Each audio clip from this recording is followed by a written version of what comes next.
Hello dear students, how are you all? Welcome to the English class. And in today's video we are going to attend the topic synthesis of sentences. Students, in brief we call it synthesis. That means to combine sentences. That means to how we can add two or more than two simple sentences for making them one simple sentence or one complex sentence or one compound sentence. So students, there are three ways we are going to study about these three things, how we can make simple sentence, complex sentence and compound sentence by adding two or more than two simple sentences.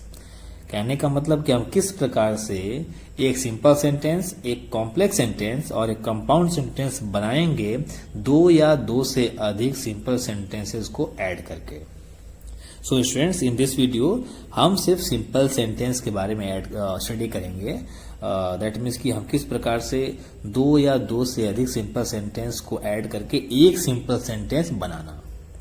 So students, there are 6 ways near about that we can study over here. Like first one, to use participle. Second one, infinitive. Third one, using preposition before noun or gerund. Fourth one, adverb or adverbial phrase. Using, that means using of adverb or adverbial phrase. Next one, noun or phrase in apposition. Next, nominative absolute, and the last one, using adjective or adjective phrase. So students, these are the chief way of combining two or more simple sentences into one simple sentence. So students, in this video we shall study about using participle and using infinitive. That means इस video में हम सिर्फ दो तरीके study करेंगे कि किस प्रकार से by using participle we can make two simple sentences into one simple sentence, and by using infinitive how we can use an infinitive for making one simple sentence. That means कि participle का use करके और infinitive का use करके हम किस प्रकार से दो simple sentences को कंबाइन करके एक simple sentence बना सकते हैं. So student, first of all it is necessary for all of us to know what is a simple sentence. होता क्या है? Students, simple sentence is that which have consist of one finite verb and maybe one or more than one non-finite verb. That means कि simple sentence में सिर्फ एक finite verb या main verb होता है और बाकी के जो verbs देखने में आते हैं वो non-finite होते हैं. That means या तो वो participle होंगे या वो gerund होंगे या infinitive होगा, वे main verb नहीं होते. So in simple sentence we find these things. One finite verb. In complex sentence और कंपाउंड सेंटेंस में दो या दो से अधिक फाइनाइट वर्ब हो सकते हैं.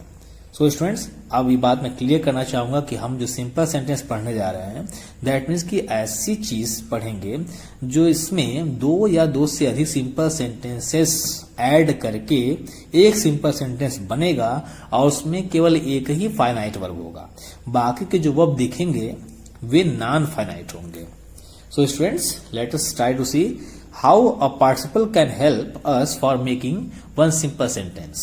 किस प्रकार से participle हमारा help कर सकता है एक simple sentence बनाने में. So students, as we all know that participle is having three kinds, like present participle, past participle and perfect participle. Students, if we talk about present participle, we can say present participle represents an action as going on or incomplete or imperfect.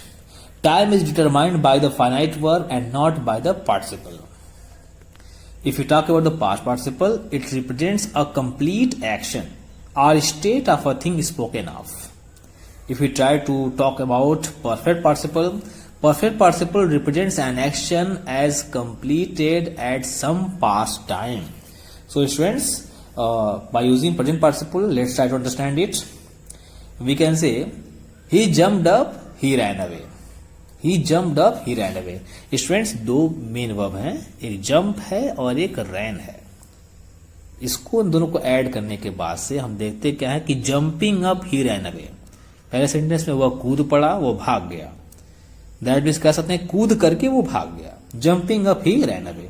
That means हमने यहाँ पे एक किसी verb को हमने participle में change कर दिया, प्रेजेंट पार्टिसिपल में, जंपिंग अप में, और we have made it one simple sentence. That means कि इसमें जंपिंग अप ये बन गया present participle non finite verb, और आगे कॉमे का हिस्सा है जो आपका ही रैन अवे, एक finite verb, ran away finite verb, एक मेन वर्ब, कूद करके वो भाग गया। If you try to have a questions to past participle, it represents a complete action. Like if you try to take one example, I found my shirt, the shirt was lost. मैंने अपना कमीज या shirt पाया, मेरी जो कमीज थी वो खो गई थी।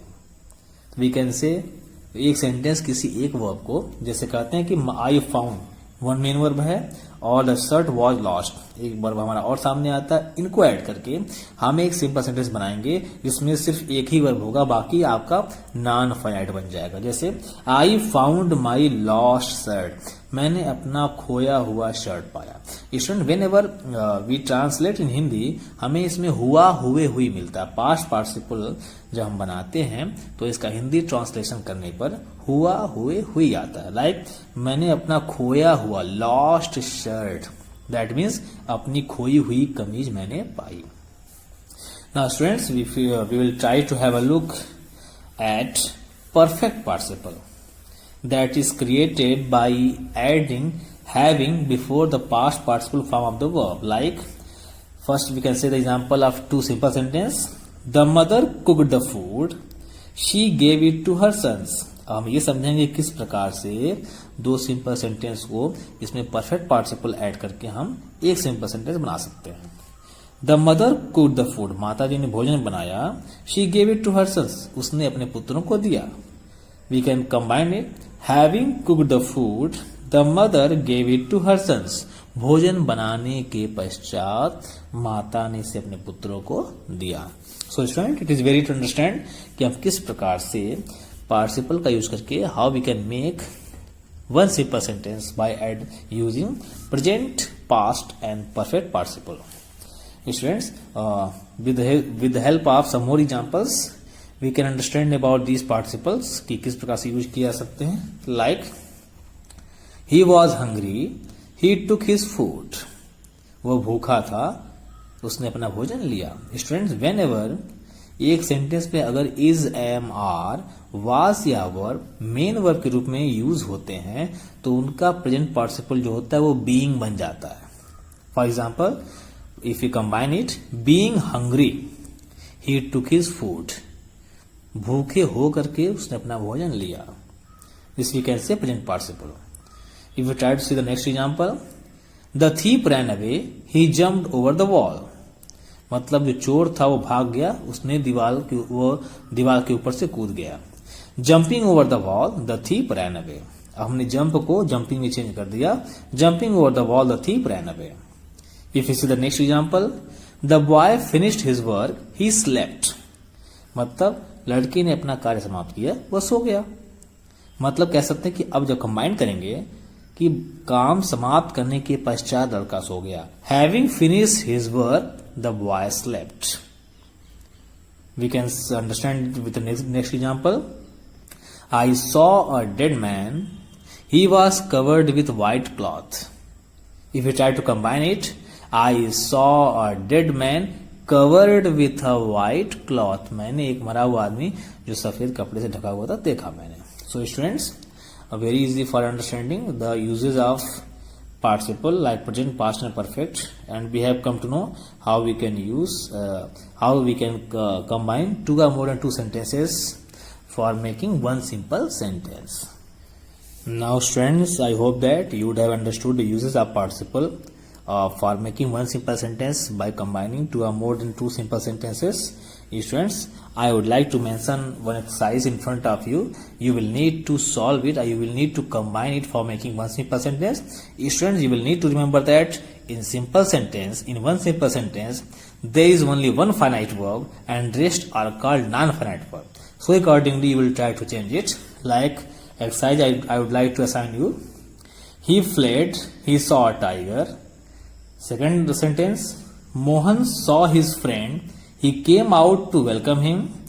Number 3, Vijay wrote a letter. He gave it to his servant. Number 4, The old man ran away.